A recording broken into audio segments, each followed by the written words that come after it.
w co wierzyłem tuż, kiedy zaczynałem ja robić filmy. Równocześnie wypłynęły filmy Bergmana. Pojawiły się filmy Felliniego, pojawiły się filmy Kurosawy.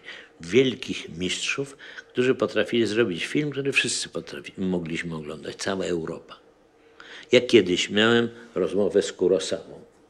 I ponieważ mnie zawsze interesowało, żeby on mi odpowiedział na pytanie, jak to się stało, że on tak wspaniale przeniknął Szekspira, robiąc swój film Macbeth, który się nazywał w Polsce Tron we krwi i który jest nie tylko fantastycznym dziełem filmowym, ale jeszcze w dodatku ma dopisane fragmenty, których nie ma u Szekspira i które właściwie Szekspir powinien był napisać. Myślę sobie, jak to jest możliwe, japoński reżyser, jak on mógł się tak zbliżyć do Szekspira. No i miałem szczęście spotkać mojego mistrza i nauczyciela, Akira Kurosawę. W jego domu zaprosił mnie.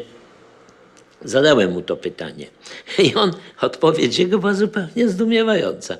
On mówi, patrząc na mnie, mówi, ale pan wie o tym, że ja zrobiłem maturę w Tokio. Zaciekawiło mnie, co mi chciał przez to powiedzieć. On mi chciał przez to powiedzieć, że ten świat tamtego czasu składał się z ludzi, którzy mają maturę i mogą się pomiędzy sobą porozumieć. Ten, kto miał maturę, wiedział, kto to jest Szekspir. I rozumiał, co Szekspir pisze, czy do Japończyka, czy do Chińczyka, czy do innych.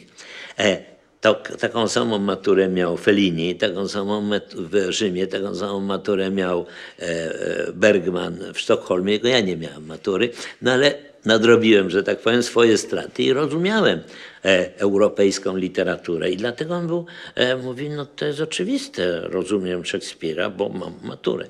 I myślę, że coś było jeszcze ważniejszego. Ci widzowie, którzy przychodzili wtedy oglądać filmy Bergmana, Felliniego, Kurosawy, Antonioniego, oni też mieli maturę.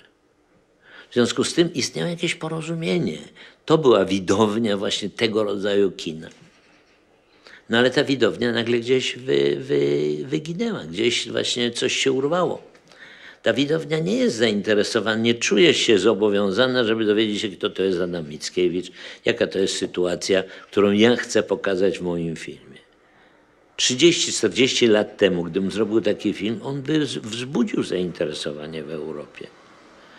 I z powodu muru berlińskiego, ale też ludzie by się chcieli czegoś dowiedzieć. Dzisiaj nie, jeżeli ja tego nie rozumiem, jeżeli to nie jest oczywiste, to dlaczego ja to mam oglądać? O co mnie to obchodzi?